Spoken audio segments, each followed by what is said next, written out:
أعوذ بالله من الشيطان الرجيم بسم الله الرحمن الرحيم ألم تر كيف فعل ربك بأصحاب الفيل ألم يجعل كيدهم في تضليل وأرسل عليهم طيرا أبابيل ترميهم بحجارة من سجيل فجعلهم كعصف مأكول صدق اللہ۔ سورہ فیل مکی صورت فرما علم تر کیف فعل ربک باصحاب الفیل، اے مخاطب کیا تو نے دیکھا نہیں ہے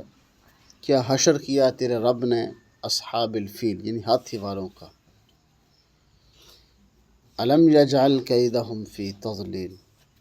کیا ہم نے ان کی تدبیروں کو، ان کے مکر کو فی تضلیل ضائع نہیں کر دیا، غلط نہیں کر دیا۔ وارسل علیہم طیرا ابابیل، اور بھیجے ہم نے ان کے اوپر ابابیل پرندے، ترمیہم بحجارۃ من سجیل، جو ان کے اوپر پھینک رہے تھے پتھر سجیل سے، یعنی جو سجیل کے جو پتھر بنے ہوئے ہیں، کنکر پتھریاں چھوٹی چھوٹی۔ فجعلہم کعصف مأکول، پھر ہم نے ان کو بنا دیا ایسے جیسے کھایا ہوا بھوسا ہوتا ہے، یعنی جانور جو کھا کے چھوڑ دیتے ہیں بقایا یا منہ سے نکالتے ہیں، ان کو ایسا بنا دیا وہ کسی کام کا نہ رہے۔ آپ صلی اللہ علیہ وسلم نے جب کفار مکہ کو اسلام کی دعوت شروع کی تو انہوں نے ماننے سے جب انکار کیا تو اس وقت اللہ رب العزت نے یہ صورت اتاری کہ ان کو بتا دو کہ ان کو پتہ نہیں ہے کہ ان کے آباء و اجداد نے یہ سارا منظر دیکھا ہے کہ ہم نے ہاتھی والوں کو کیا حشر کیا۔ ہاتھی والوں سے مراد وہ ابرا کا وہ لشکر ہے جو مکہ مکرمہ کو کے اندر جو بیت اللہ ہے اس کو گرانے کے لیے آیا تھا۔ یہ یمن کا رہنے والا تھا، یمن کا گورنر تھا ابرا، اور یہ سلطنت تھی اس کی نجاشی کی، شاہ حبشہ کی طرف سے گورنر تھا یمن۔ جب اس کا یمن پہ قبضہ ہو گیا تو اس نے یمن کے اندر ایک کنیسہ بنایا، بہت بڑا گرجا، سونے زیورات کے ساتھ، چاندی کے ساتھ اس کو بہترین منور کیا، اس نے روشن کیا کہ جو تم جاتے ہو نا بیت اللہ کے اندر، مکہ کے اندر اس کا طواف کرنے کے لیے، حج کرنے کے لیے، وہاں لوگ نہ جائیں بلکہ یہاں ہی کہیں اس کا طواف کیا کریں۔ اب کہ اسلام تو ابھی آیا نہیں تھا، یہ آپ وسلم کی پیدائش سے 50 دن پہلے کا واقعہ ہے، یعنی سفر کے مہینے کے اندر غالباً 20 سفر تھی یا 15 سفر، اس دن یہ واقعہ پیش آیا آپ وسلم کی پیدائش سے 50 دن پہلے۔ تو اس نے جب یہ بات یمن کے اندر بھی پھیل گئی، پورے عرب کے اندر پھیل گئی کہ اس نے اس کا ایسا کنیسہ بنایا، لوگوں کو روکتا ہے کہ تم بیت اللہ کے اندر نہ جاؤ۔ تو یمن کا ہی رہنے والا ایک آدمی تھا مالک بن کنانہ، اس نے ایسا کیا، موقع پا کے اس نے اس کنیسے کے اندر جا کے پخانہ کر دیا۔ اس کا جو اس نے گرجا بنایا تھا نا، اس کو اتنی نفرت ہوئی کہ اس نے بیت اللہ کے مقابلے میں اس نے یہ بیت اللہ بنا دیا ہے، لوگ اس کا طواف کریں۔ حالانکہ اب مسلمان ابھی اسلام لایا نہیں تھا، تو جب اس کو یہ اس بات کا علم ہوا کہ میرے بیت اللہ کے اندر، یعنی میرے اس کنیسہ کے اندر انہوں نے کیا کر دیا ہے، پخانہ کر دیا، اب وہ بیت اللہ کو، خانہ کعبہ کو گرانے کے ارادے سے یمن سے چلا۔ اس نے ہاتھیوں کا لشکر ساتھ لیا، 7-8 ہاتھی تھے، اس کے اندر شاہ حبشہ جو نجاشی تھا اس وقت، اس نے بھی اپنا جو بہترین اس کا ہاتھی تھا، اس کا نام محمود انہوں نے رکھا ہوا تھا، اس کو بھی ساتھ کر دیا۔ جب یہ راستے میں پہنچے تو یمن کا رہنے والا ایک آدمی ذو نفر، جو یمن کا رہنے والا تھا لیکن اس نے وہ اس کے خلاف تھا ابرا کے، اس نے عرب والوں کو ساتھ لیا، اس نے کہا کہ اس کا مقابلہ کیا جائے، جو بیت اللہ کو نہ گرائے۔ کچھ عرب بھی اس کے ساتھ ہو گیا، لیکن عرب والوں نے کہا کہ ہم اس کا مقابلہ نہیں کر سکتے، ہمارے پاس تو طاقت ہی نہیں، لیکن پھر بھی وہ ساتھ ہوئے، لیکن اس کو کیا ہوئی، ذو نفر کو شکست ہوئی، تو ذو نفر کو اس نے قید کر دیا۔ کچھ مقام پہ آگے پہنچے تو نفیل بن حبیب ایک آدمی ہے عرب کا رہنے والا، اس نے بھی مزاحمت کی کچھ لوگوں کو لے کے، اس کو بھی اس نے شکست دی اور اس کو گرفتار کر لیا۔ اس کا ارادہ تھا اس کو قتل کر دو، عرب والوں کے ساتھ اس کو نفرت تھی، جو بھی عرب والا اس کے سامنے آتا اس کو وہ قتل کر دیتا، لیکن کچھ لوگوں نے کہا کہ اس کو قتل نہ کرو، اس کو سارے راستوں کا معلوم ہے، ہمیں تو پتہ نہیں ہے راستے کدھر سے نکلتے ہیں، ہم تو یمن والے ہیں، یہ عرب والا ہے، تو خوش نہ یہ ہمارا رہنما بن جائے، ہمیں راستہ دکھایا جائے، رہبر بن جائے۔ اس نے اس کو قتل نہ کیا۔ کچھ آگے مقام پہ آ کے طائف جو اب طائف موجود ہے، طائف ہے، بنو ثقیف نے مزاحمت کرنا چاہی تو ان کے لوگوں نے روکا کہ تم جب یہ پیچھے لوگوں کو شکست دیتا آ رہا ہے، قتل کرتا آ رہا ہے، یہ نہ ہو کہ ہمیں بھی قتل کر دے، ہو نہ سکے اس کے ساتھ جو ہے وہ کمپرومائز کر لیا جائے، اس کو کوئی آدمی دیتے ہیں جو اس کے ہماری طرف سے مددگار ہو جائے گا۔ تو انہوں نے ایک آدمی جو تھا ان کا چھوٹا رہنما رہبر، انہوں نے اس کو سخت کر دیا، بنو ثقیف کو اس نے کچھ نہ کہا۔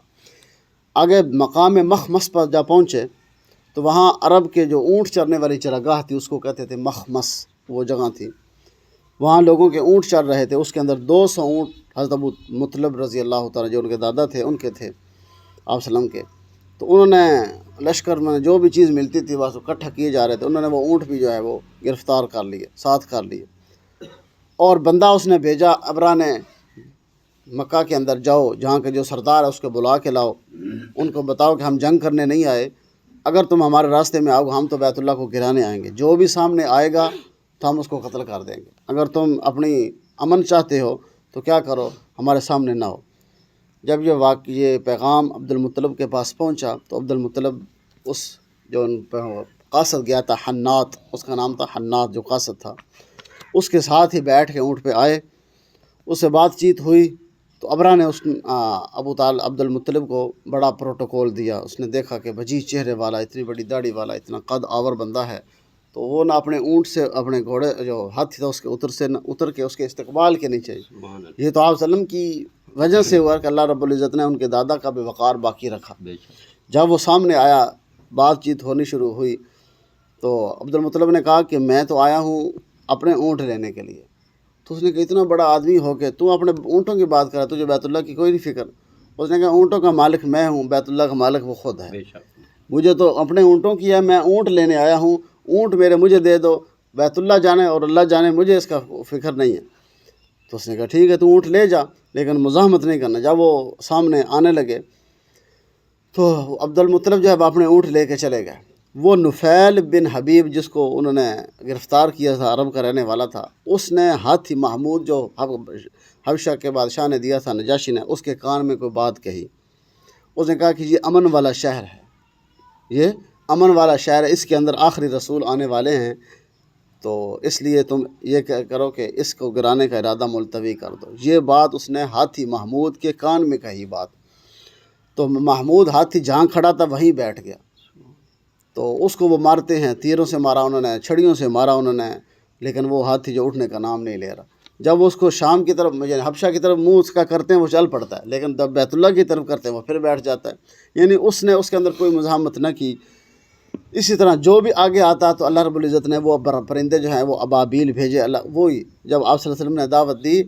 تو لوگوں نے جب آگے سے انکار کیا تو آپ صلی اللہ علیہ وسلم نے فرمایا کہ الم تری کیف فعل ربک باصحاب الفیل، کہ اللہ نے صحاب فیل جو فیل والے تھے، ہاتھی والے تھے، ان کا کیا حشر کیا، آپ نے دیکھا نہیں؟ وہ پرندے جو تھی وہ ابابیل یعنی چڑیا سے تھوڑا سا زیادہ بڑا ہوتا تھا، کبوتر سے تھوڑا چھوٹا نیچا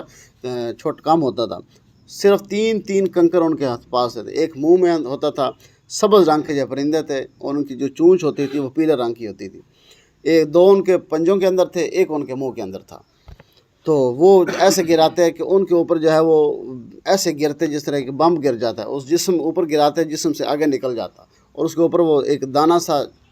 چھالا بنتا،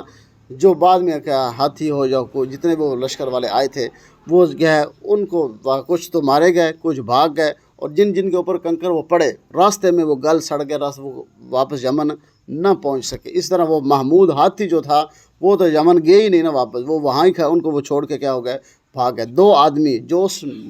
محمود ہاتھی کو مارنے والے تھے یا اس کو چلانے والے تھے، جن کی ذمہ داری تھی، وہ بھی اپاہج ہو گئے۔ لوگوں نے بعد میں دیکھا کہ وہ عرب کے اندر مکہ مدینہ کے اندر مانگتے پھر رہے تھے، اللہ نے ان کو ایسا بھیک مانگنے پہ لگایا کہ وہ بھیک مانگتے مانگتے کیا ہو گئے، وہاں ہی گل سڑ کے مر گئے۔ تو اللہ نے آپ صلی اللہ علیہ وسلم پہ جب صورت اتاری تو اس وقت ان کو پھر وہ یاد دلوایا گیا، اس سال کو پھر عام الفیل کا سال کہتے ہیں، عام کہتے ہیں نا سال کو، فیل کہتے ہیں ہاتھی کو، یعنی عام الفیل ہاتھی والا سال۔ اسی سال ربیع الاول کے اندر آپ صلی اللہ علیہ وسلم کی پھر کیا ہوئی، پیدائش ہوئی۔ الم یجعل کیدہم فی تضلیل، اللہ فرماتا ہے کیا ہم نے ان کی تدبیروں کو ضائع نہیں کر دیا، وارسل علیہم طیرا ابابیل، اور ہم نے ان پر پرندے ابابیل بھیجے کہ ہم نے